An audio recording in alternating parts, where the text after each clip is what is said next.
matériau qu'on va démontrer, ça va être le bois. Ceci est un crayon, il est fait en bois modifié. Ses propriétés sont que c'est dur. Puis une façon que ça peut se dégrader si on laisse dans l'eau trop longtemps. Et une façon qu'on peut le protéger, c'est si on peint.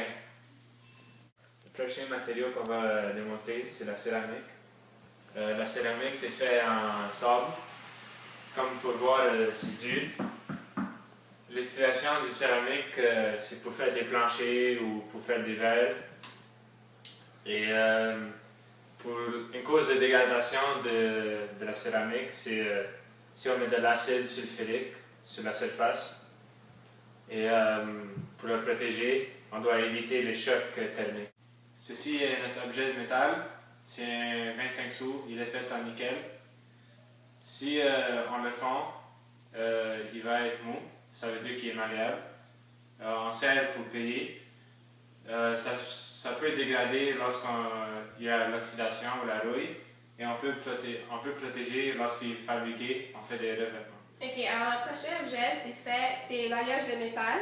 C'est fait en fonte, alors c'est une combinaison de fer et de carbone. Comme propriété, il y a la dureté. On peut utiliser ça pour cuisiner. Comme dégradation, c'est l'oxydation, alors la rouille.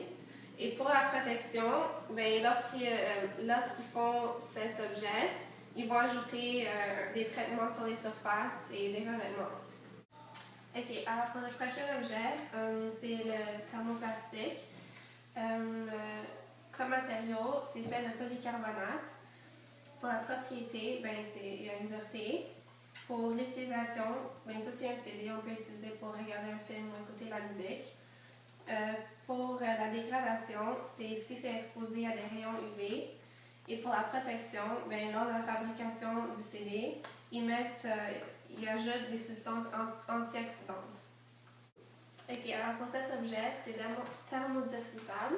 C'est fait de formaldéhyde de mélanine et sa propriété, c'est la résilience. Pour l'utilisation, bien ça c'est un plat, alors on peut l'utiliser pour manger. Pour la dégradation, bien, c'est la même chose que les thermoplastiques. Ça se dégrade quand c'est exposé à des rayons UV. Et pour le protéger, même chose pour les thermoplastiques. Dans la fabrication, ils vont ajouter des substances antioxydantes pour les protéger. Le prochain objet, c'est l'élastomère. C'est fait de silicone.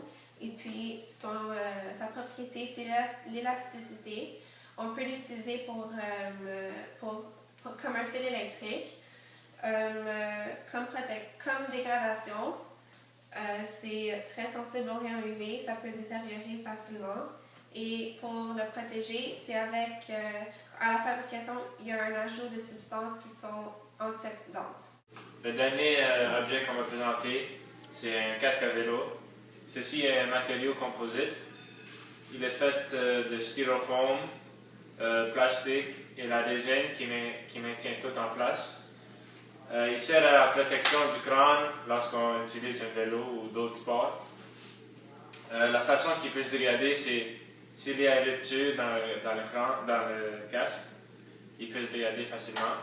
Et la façon de protéger, c'est lorsqu'on fabrique, c'est d'assurer que tout est bien maintenu en place. Merci.